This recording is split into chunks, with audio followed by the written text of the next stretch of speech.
I met a woman online who seemed perfect. I moved 5,000 miles from Michigan to Prague to be with her. We were picking out apartments, talking about the future. For 4 months, every single day she told me she loved me. And then last week, I picked up my phone and I sent her a text message. I wrote, "Katarina, something awful has happened. The bank just called. There's a legal challenge to my pension from my wife's estranged family. My accounts are frozen.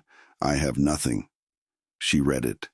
Instantly, those two little check marks turned blue. And then, silence.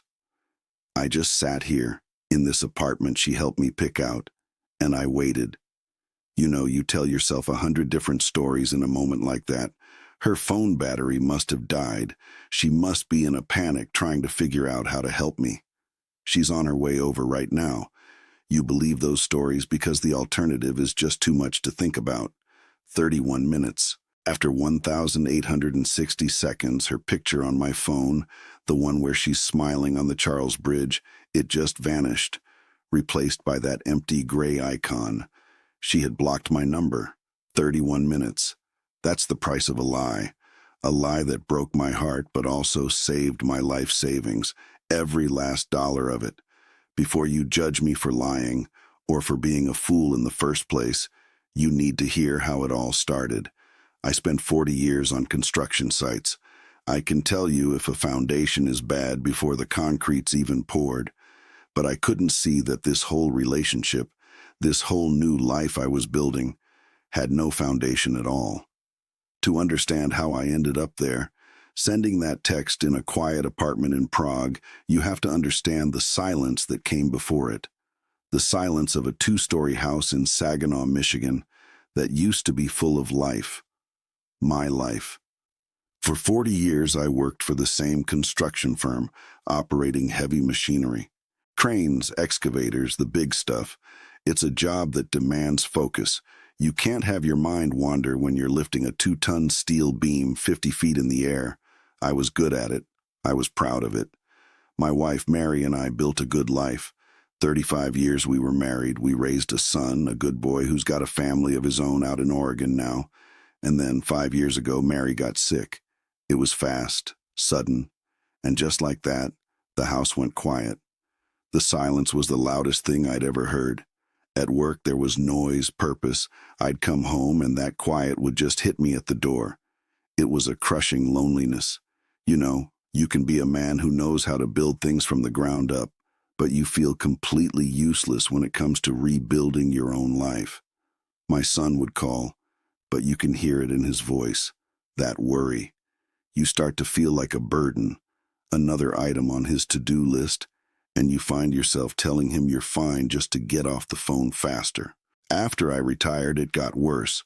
I sold the family home. It was just too big, too full of ghosts, and that left me with my life savings. A lump sum of $350,000 plus my pension of $2,200 a month. It was everything I'd ever worked for, sitting in a bank account. That first winter after selling the house was brutal. Just bleak gray Michigan skies day after day. A buddy of mine was always posting pictures on Facebook from Thailand, looking happy. It planted a seed. Late one night, I saw a video on YouTube about retiring in the Czech Republic, how far your dollar goes, how beautiful the cities are. I wasn't seriously looking, not really. It was just a way to kill time. I ended up on an international dating site, and that's where I saw her. Her name was Katarina, 48 years old, from Prague. Her profile picture wasn't like the others. It was tasteful. She was smiling, but it wasn't a fake smile. It looked real. We started messaging, and her English was perfect. Her notes were warm, articulate. She asked about my work, what it was like operating those big machines. She asked about Mary, and she listened. She didn't just say, "I'm sorry for your loss."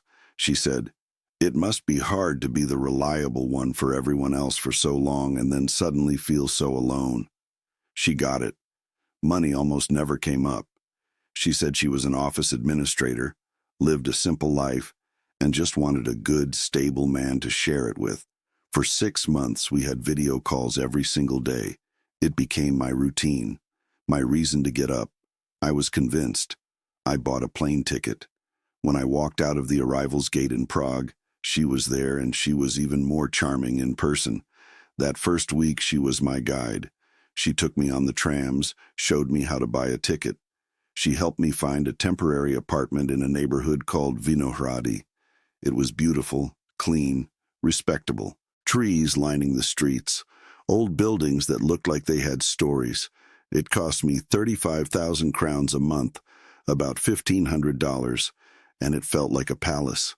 She even started helping me with the paperwork for a long-term residence permit, a partnership visa. For the first time in 5 years, I felt a sense of hope. I felt like I had a purpose again. I wasn't just waiting out the clock in a quiet house. I was building a new life. For the first couple of weeks, things were perfect. She was a constant presence, but not in a clingy way. It was a comfortable partnership. She'd make these little comments about other American expats she'd see in the city center, how loud and demanding they were. She'd say, "You're not like that, John. You have a quiet strength." And I believed her. It made me feel like we were a team, separate from everyone else. Then, one evening, she came over looking distressed. Her mother, she said, had a dental emergency, a cracked tooth, and infection. The public insurance wouldn't cover the kind of work she needed, and she was in terrible pain. Katarina looked ashamed to even ask. She promised to pay me back as soon as she could. I didn't even think twice. You want to be the man who can solve problems. You want to be the protector. So I sent $1,500, about 34,500 crowns, to her account. The relief on her face made it feel worth every penny. A month later, it was her car, an old Skoda. She said it was essential for her to visit her mother, who lived outside the city. The transmission had failed, she said. The mechanic told her it was finished. She was almost in tears, talking about how she'd be cut off from her family. Again, that look of shame as she told me the repair cost. Another $2,000, about 46,000 crowns. And again, I paid. Because that's what a partner does, right? You fill the gaps, you fix what's broken. And every time I did, she'd pull me closer, tell me how she'd never met a man so reliable, so kind. I wasn't just a retired guy in a new city. I was needed. I was important. The real test came about 3 months in. She sat me down on the couch in my rented apartment. Her eyes were shining. She said she'd found it. Not just an apartment, but our apartment, our future. It was in a neighborhood called Žižkov, a place that was up and coming, full of life. She had photos, a floor plan. It was perfect, and it was for sale. The price was 8 million Czech crowns. That's about $345,000. My blood ran cold. That number was everything. It was the house in Saginaw. It was 40 years of swinging steel beams in the Michigan sky. She must have seen the look on my face. She quickly added, "I have savings, of course. I have 1 million crowns I can put in." About $43,000. She was so proud of it, but the rest would have to come from me. It would take every last cent of the 350,000 I had. The walls of that quiet room started to close in. That old fear, the one I'd been pushing down, the whisper that I was just a walking wallet, it was screaming now. That night I had a video call with my son. I tried to sound casual, but he saw right through it. The moment I told him about the apartment, about the money, his face just fell. I could see the panic in his eyes, all the way from Oregon. "Dad, no," he said. "Please just wait. This is too fast. You don't know her." I got defensive. I told him he didn't understand. I told him Katarina was different. We argued. It was the first real fight we'd had since Mary died. After we hung up, I just sat there in the dark. My son's fear on one side, my hope for a future with this woman on the other. I was torn in two. I wanted to believe in her more than anything. But that lifetime of experience on job sites, it taught me one thing. You never ever pour a foundation on untested ground. So I made a decision. I told Katarina I was in. I told her I'd call my bank in the morning. But first, I was going to run one final secret test. So I typed out the words, "Katarina, something awful has happened. The bank just called. There's a legal challenge to my pension from my wife's estranged family. My accounts are frozen. I have nothing." My thumb hovered over the send button. It felt like standing on the edge of a 50-foot drop. I took a breath and I pressed it. The message went through. One check mark, then two, and then instantly they turned blue. She had read it. My heart was pounding in my chest. 30 seconds passed. A minute. Nothing. I just sat there, staring at her picture on the screen, the one of her on the Charles Bridge. The silence in that apartment was louder than any machine I've ever operated. 5 minutes. 10. Every second felt like a small lifetime. My mind was racing, making excuses for her. Maybe she was calling the bank for me. Maybe she was on her way over. You want to believe. You need to believe. And then, after 31 minutes that felt like an eternity, her picture just blinked out. Gone. Replaced by that generic gray silhouette. She had blocked me. There was no explosion, no fight, just a quiet, digital execution. And in that moment, the strangest thing happened. The heartbreak was real. It felt like a physical punch to the gut. But underneath it was this cold, clear wave of relief. It was over. The test was a success. My $350,000, my whole life's work, was still sitting safely in my bank account in Michigan. I was alone in a foreign city, but I wasn't ruined. I'm staying in Prague. Not for her, but for me. I moved out of that expensive apartment in Vinohrady and found a smaller, more practical place for myself.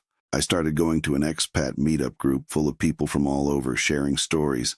It turns out, building a life by yourself is a different kind of construction project, but it's one I'm learning how to do.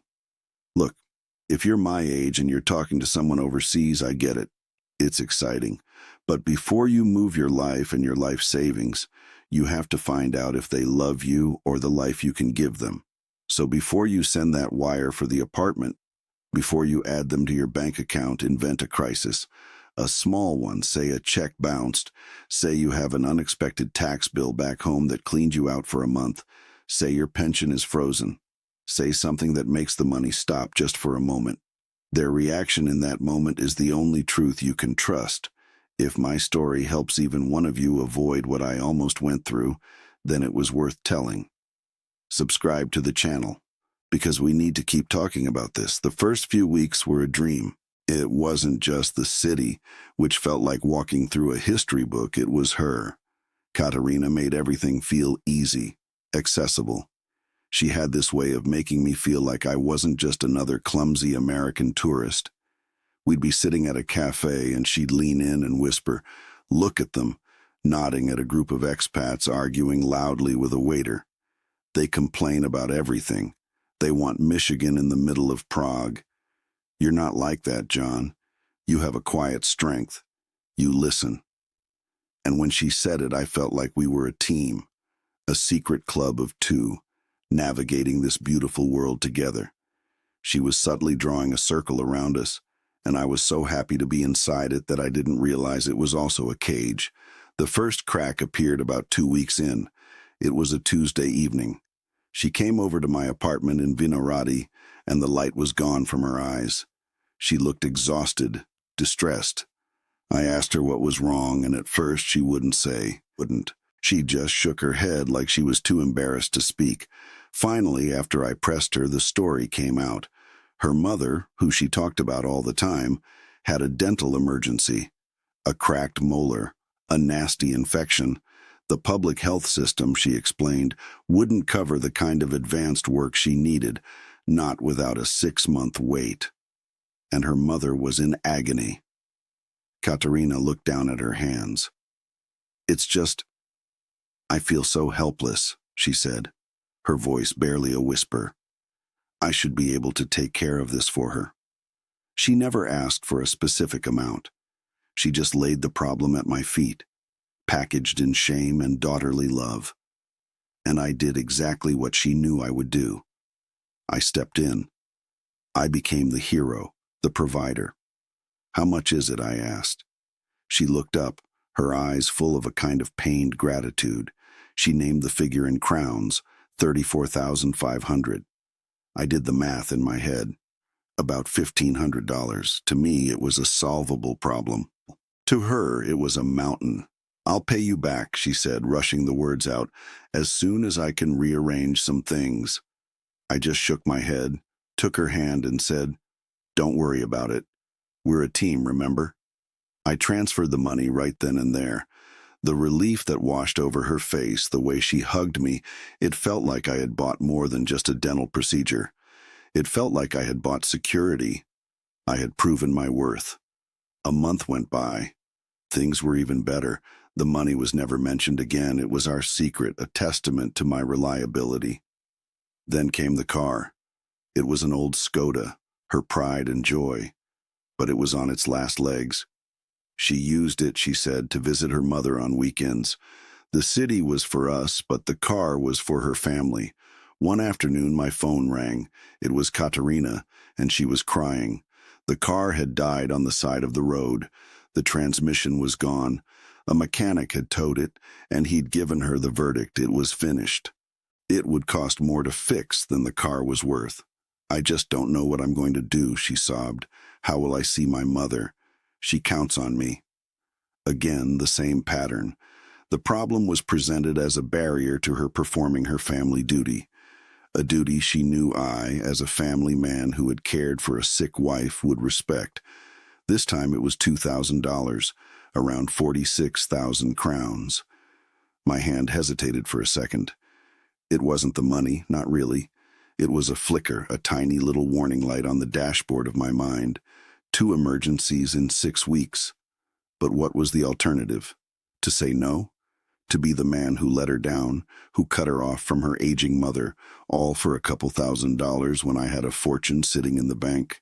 No, you don't build a future with a woman by telling her your money is more important than her family. That's not what a good man does. So I paid it. And once again, I was the hero. "I don't know what I would do without you, John," she said that night, her head resting on my shoulder. "I've never met a man so kind, so dependable." And the warning light went out. The real test, the one that shook the whole structure, came about 3 months after I landed. She sat me down on the couch in my apartment, the one she'd helped me pick out. But this time she wasn't distressed. Her eyes were shining with excitement. "I found it," she said, her voice breathless. "I found it, John." She pulled out her tablet and showed me photos. It was an apartment, but not just any apartment. It was beautiful. High ceilings, big windows overlooking a leafy square, a modern kitchen. It was in a neighborhood called Zhizkov, a place she'd told me was the next big thing, full of artists and cafes and life. "It's not just a place to live," she said, looking me right in the eye. "It's our future." Then she showed me the price. 8 million Czech crowns. My blood went cold. I didn't need to do the math. I knew what that number meant. It was $345,000. It was the house I sold in Saginaw.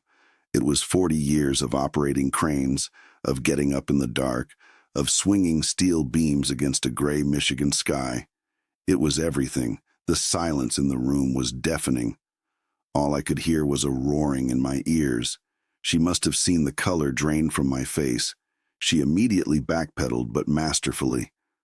"I have savings, of course," she said, with a proud lift of her chin. "I've been saving for years. I have 1 million crowns I can put in."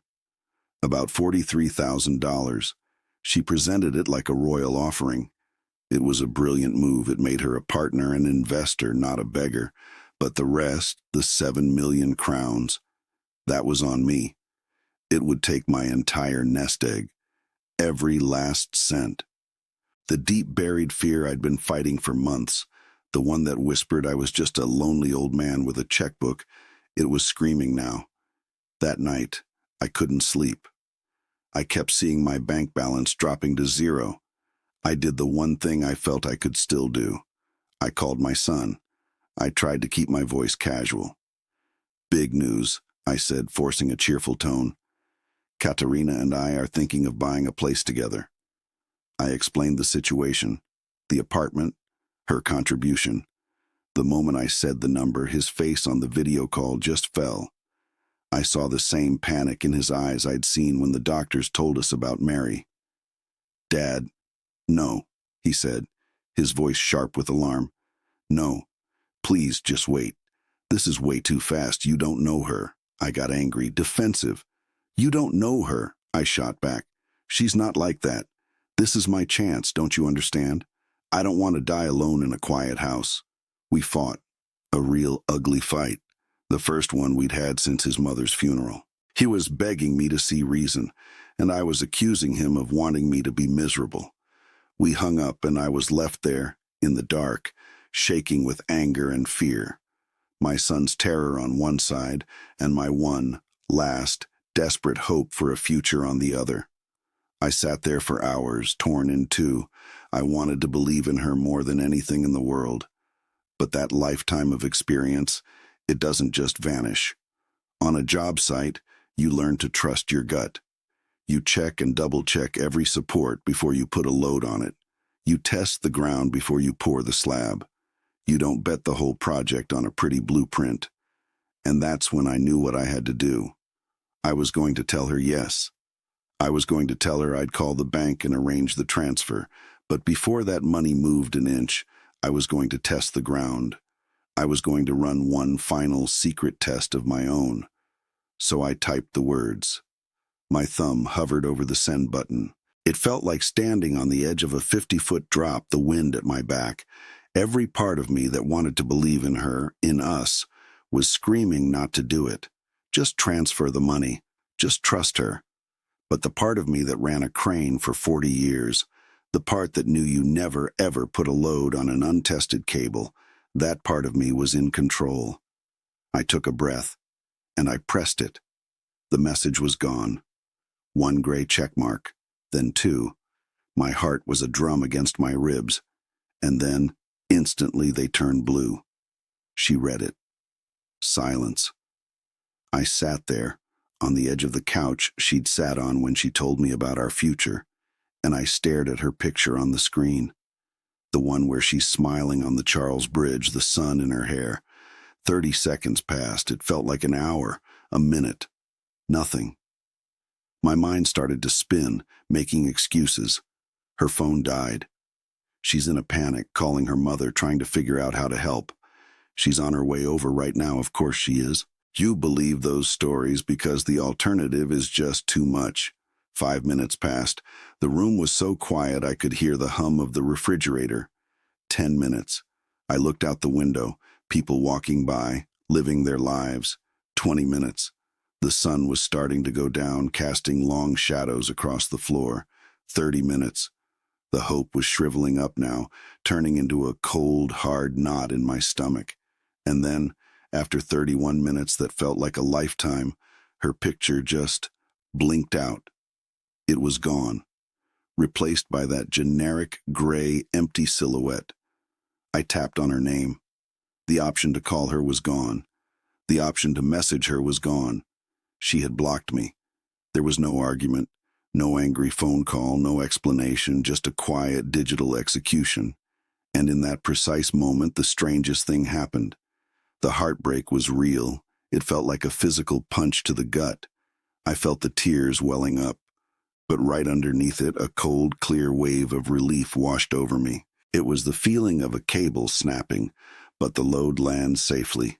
It was over. The test was a success. My $350,000, my whole life's work, was still sitting safely in my bank account in Michigan. I was alone in a foreign city.